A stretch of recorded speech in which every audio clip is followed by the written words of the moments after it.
So a good transition racket that we have is actually the 100 SL from the E-Zone line. It's 270 grams unstrung, so it's around 9.8 strung, depending on which strings you put in.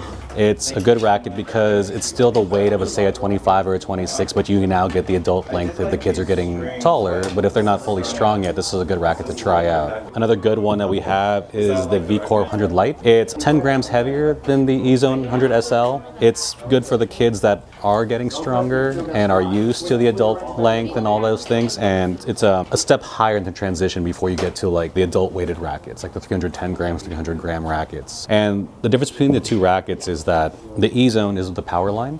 So it's meant to be it's called the easy one for a reason. It's the easy powered line that we offer. It's a thicker beam that we offer than the other rackets, like the Percept is a little bit thinner, the Astral's thicker, but it's a different type of power. The E-Zone is meant to be for the kids and for the adults that need the power in their game, that already have control in a sense. The V-Core line is same 100 square inch racket, but thinner beamed.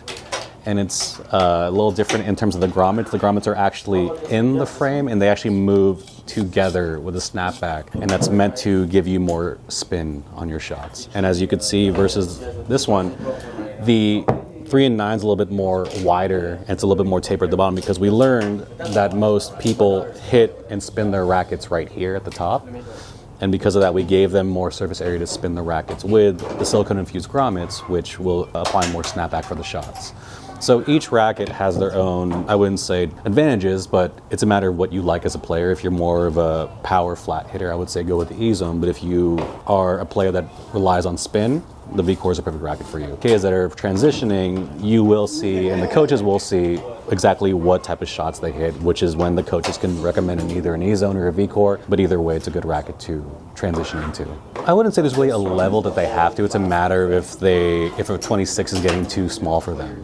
Even though each racket family has a different purpose, if you are transitioning to an adult racket, at the end of the day, it's a matter of what feels great for you. There are different advantages to each racket. If you like blue more than red, or if you like the SL, which is a little bit lighter. The SL is one of the lighter rackets that we offer. That's an adult size frame.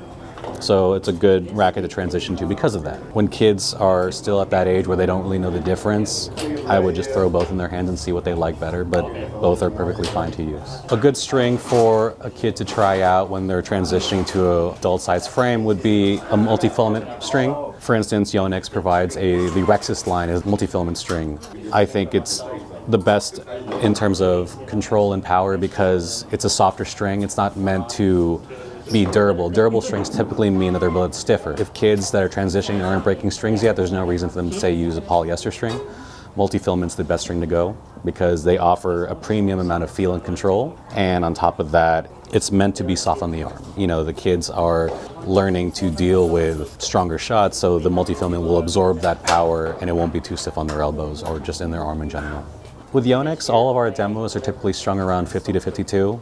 I would suggest trying that out in the beginning. That's because what we have our frames positioned around that tension 50 to 52.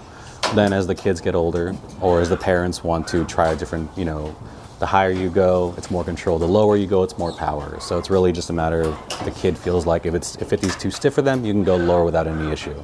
If the kid feels like it's too trampoline or too much power, you can go a little bit higher at 52. I think 47 is a good number for him because, since he is transitioning to bigger frames, lower tension will give him that power that he might be losing because he's using a slightly bigger racket than he's used to. So 47 is a good point for him to start at.